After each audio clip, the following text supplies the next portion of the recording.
If you love liberty, declare your independence by signing the Shire Society Declaration at shiresociety.com.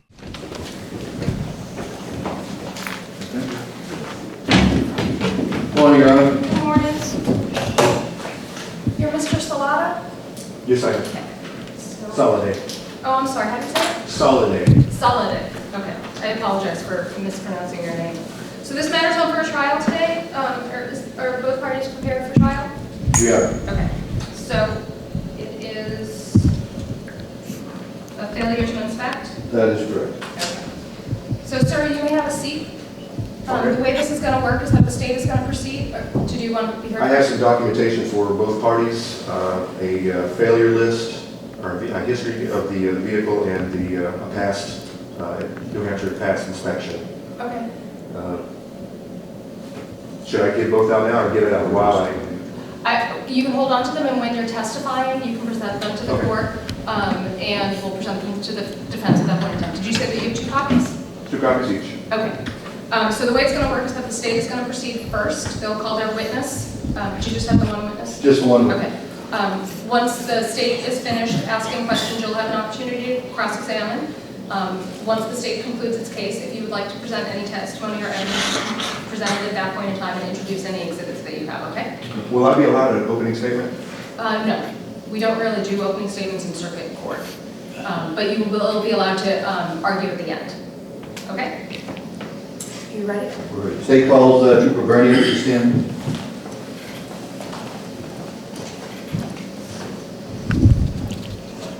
If you could swear him. Sure. Can you raise your hand, please? Do you solemnly swear or affirm that any testimony or evidence you give will be the truth, the whole truth, and nothing but the truth? I do. You can have a seat. Could you state your name and spell your last name for the record? Zachary Bernier, last name's Bernier. And how are you employed? I'm employed as a trooper for the New Hampshire State Police And how long have you been so employed? since August 4th, 2017. And during that time, did you attend the police academy? I did. And at the police academy, did you get trained in criminal and motor vehicle law? I did. And you successfully completed that? I did. Drawing your attention to March 30th of this year, can you tell the court what your assignment was? So Cheshire County Patrol, And what time, what shift were you working? was working the night shift. Drawing your attention to approximately 6:15 p.m. Can you tell the court where you were? It's at the intersection of 101, Route 9, and Route 12 in Keene. Is that over by the barracks at the T intersection? It is. Did anything unusual catch your attention?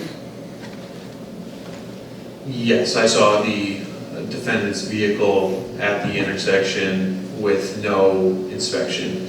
I know that he's sitting right there in a white shirt and a We'll black get to tie. that in just one second. When you saw this vehicle go by with no inspection sticker, what action did you take? I followed the vehicle onto Route 12 where I conducted a motor vehicle stop on the trucking pullover at the beginning of Route 12. Okay. And was there a driver of that vehicle? There was. Is the driver of that vehicle in the courtroom today? There is seated right in front there in a white shirt and black tie. Your Honor, the state asked the court for the record that the trooper has identified the driver of the vehicle. The record will reflect that he's been identified. Thank you. Thank you. And also, the state asked the court take judicial notice that Route 12 in the city of Keene is a public way. No, we know that. Thank you. So did you have a conversation with the driver of that vehicle?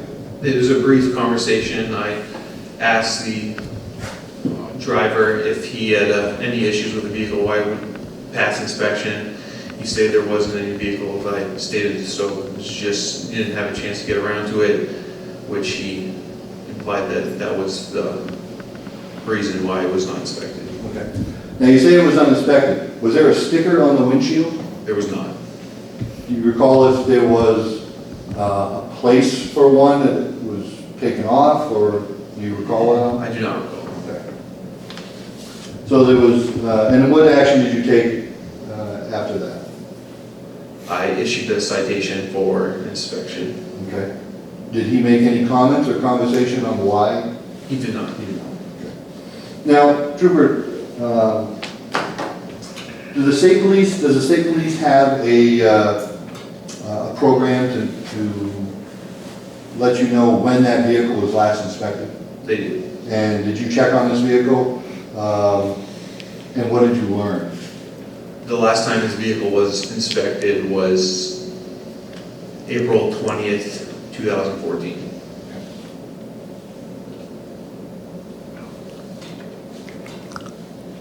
No further questions? Do you have any questions for the trooper? Couple. Okay. You did state that on March 30th of this year, you pulled me over in a white 2001 F-150 that I was in control of. I did not say that, but the F-150, it was an F-150, yes. And again, why did you stop my vehicle? There was no inspection sticker on the windshield. With the exception of the missing sticker, did you notice any obvious issues with the vehicle or with my driving? No, sir.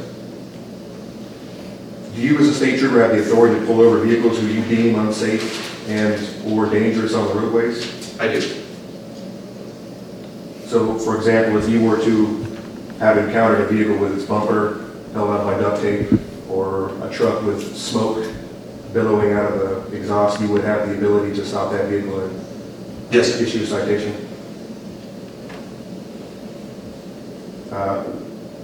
While you've been in the field for the year and a half, have you ever had the chance to have stopped a vehicle regardless of whether they had a valid inspection sticker because you deemed something was unsafe about that vehicle? Yes, sir. And you mentioned something about training, vehicle inspection training or vehicle requirements. Could you elaborate a little on what actually takes place in that training? There's no inspection requirements as much as window tint, the height of the vehicle, exhaust. No specifics. We mostly rely on, a lot of times the inspection to determine if a vehicle is safe or not. Outside of, I'm not a mechanic. I don't know the in and out of an engine. I can just tell if a vehicle's unsafe, just as most people, I would assume, could. So basically you would say that it's pretty much up to the trooper, his mechanical ability to, when it comes to making unsafe stops or determining unsafe vehicles on the roadway. So If the vehicle is inspected and I deem it unsafe and I pull it over, that would be my discretion. Otherwise, I do pull over, if it's safe to do so, every vehicle that is uninspected. you did state earlier that you didn't notice anything dangerous about my vehicle. You didn't notice anything dangerous about the way that I was driving. And the only violation you got me on was the missing sticker. Correct. By not placing the sticker in my window, can you explain to me who it was that I hurt? Objection. Relevant? Do you have a response?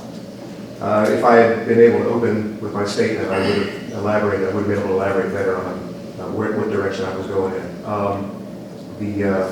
The argument that I have is the inspection process is unnecessary, and that Trooper Bernier is completely capable of monitoring the roadways for unsafe, dangerous vehicles.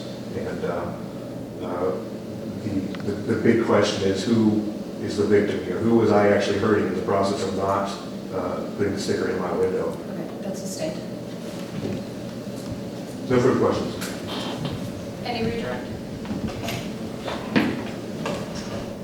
Trooper, you do have the authority to stop a vehicle that has no inspection sticker on it, isn't that correct? Correct. Do you recall when that vehicle was registered in the state of New Hampshire? So January 19th, 2018.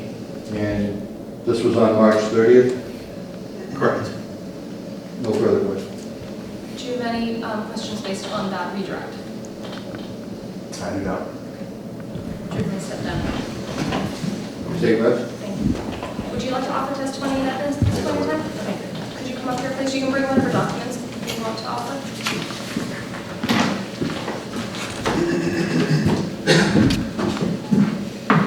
Can you raise your right hand, please?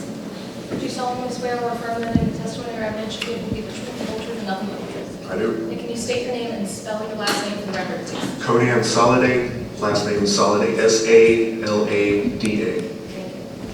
So this is your opportunity to present the court with your evidence, so you may proceed.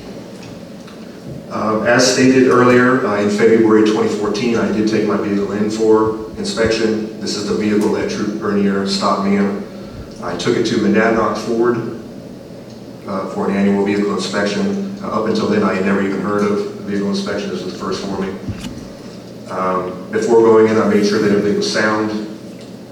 Good tires, good brakes, headlights all worked, windshield wipers were good to go.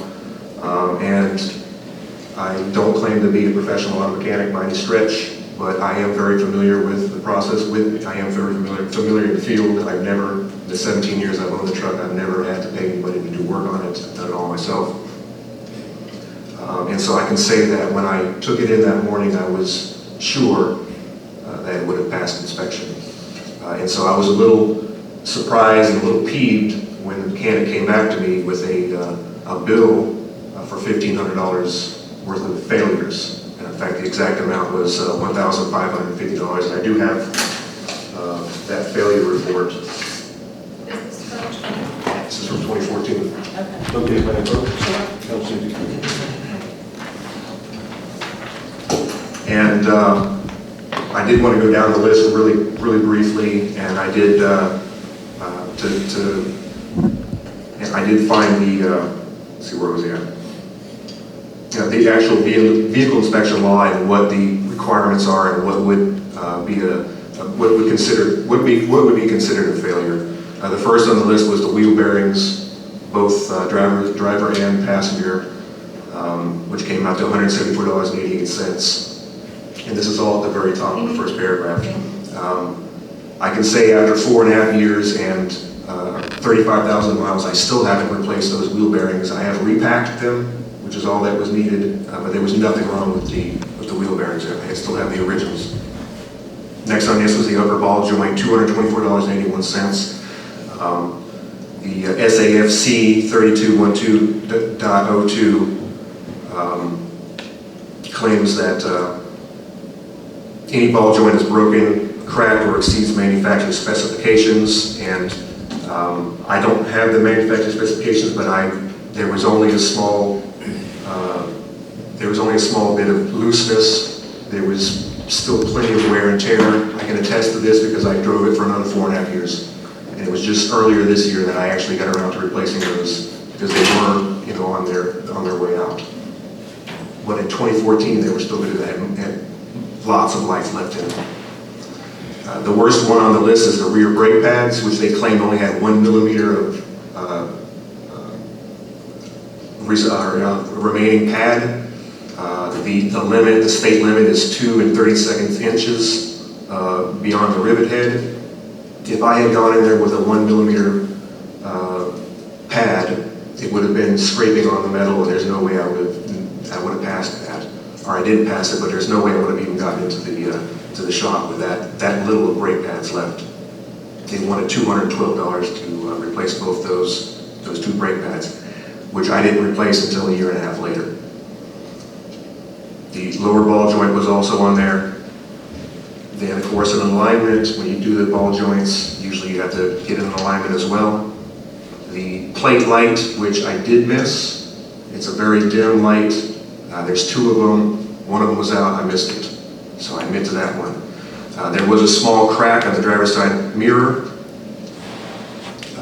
which I thought would pass because it was just a very small crack. They wanted $121 to replace that. It's a $9 mirror. You just stick it on there and you're done.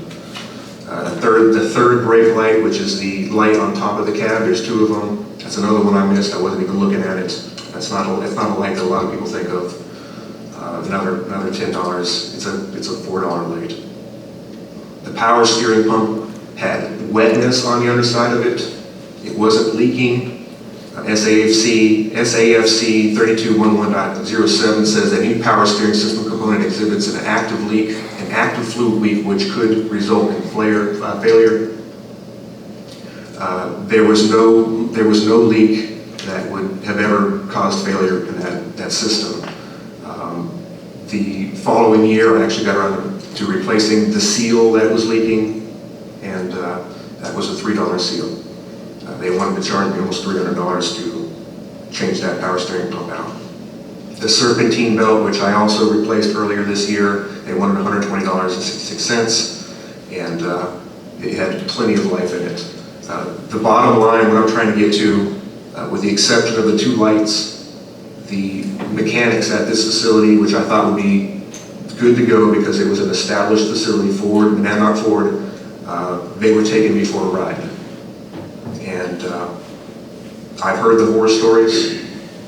People who actually put up with this, people who don't know anything about anything, they go in here and it's whatever the mechanic says, they take them for a ride, and next thing you know, they're $1,500 out of pocket for a bunch of repairs, a bunch of unnecessary repairs that the mechanics can get away with because of the way that this system is set up. And I could have gone to another mechanic and gotten a second approval, or a second opinion, but I would have been another $40 out of pocket, and there's no telling what they would have dug up. As been noted many times this morning, I went another 4.5 years, another 35,000 miles. I wasn't a danger to anyone around me because of it, and it's only just this year that I've been stopped, and now I'm having to put up with it. I did get the vehicle inspected. I do drive for a living. I can't have my vehicle. I can't not be able to register my vehicle next year because I am dependent on my vehicle. I do have those 2 forms, 2 copies of that passing vehicle inspection. If you would like a copy. Before you do that, do you want to introduce this as an exhibit, to have Please. marked as an exhibit? Do you have any- No, it's, And you can approach Thank the you. other one. And I would also like to enter this in as the next exhibit. Okay.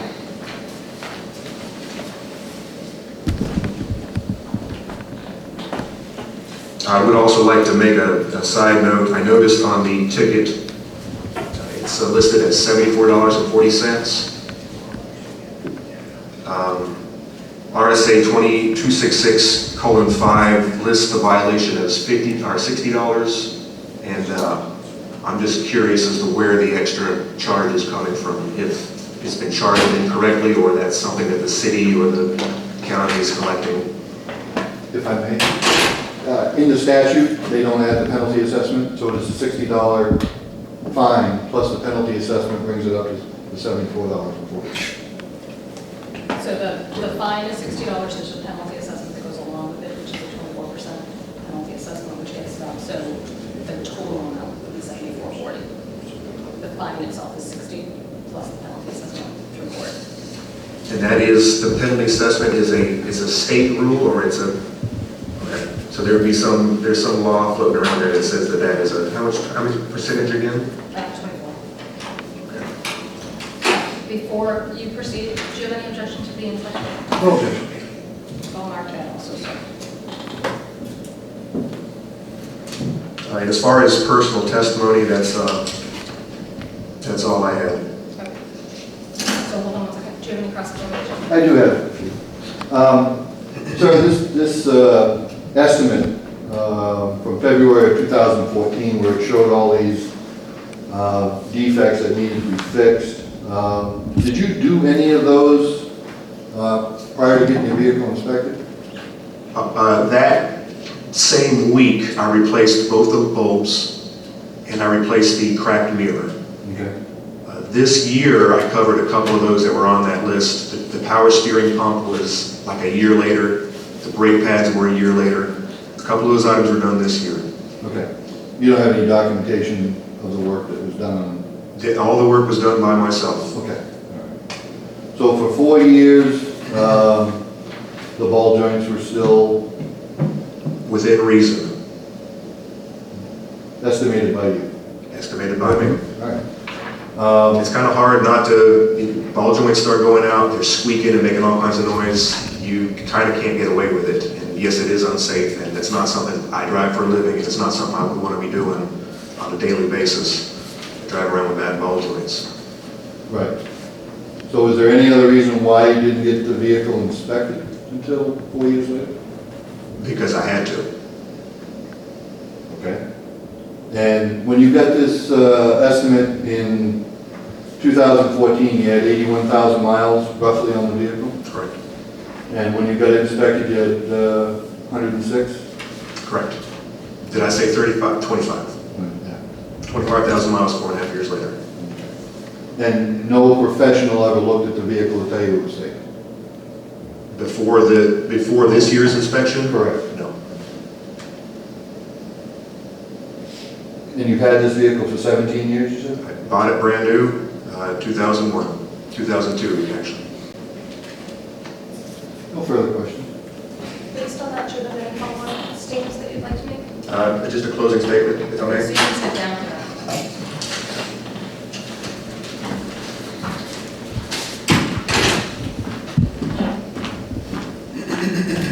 Okay, you may proceed.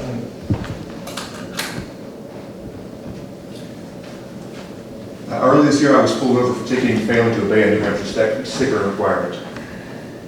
Even though the vehicle I was operating was and is completely safe and sound, I wasn't ticketed for hurting anybody or for driving dangerously. I was ticketed for failing to comply with an outdated and unnecessary law that, despite what some may think, does not keep our roads safer.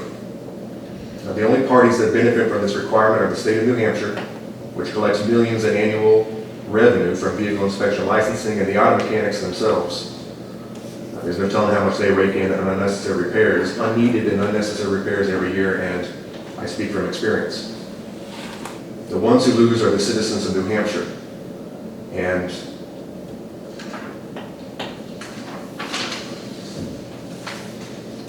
that's all I have. Would you like to say anything closing? Nothing further. Okay. I find that the state has proved its case beyond a reasonable doubt, and I find you guilty of this charge. So the fine plus the penalty assessment is $74.40. So if you go to the clerk's office, you can take care of that today. Do you think you can pay that all today? Will I be able to transfer that to community service?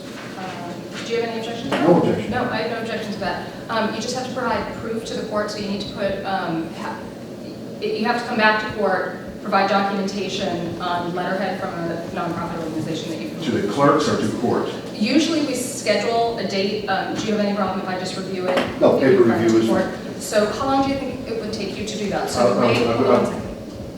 I just want to give you the amount.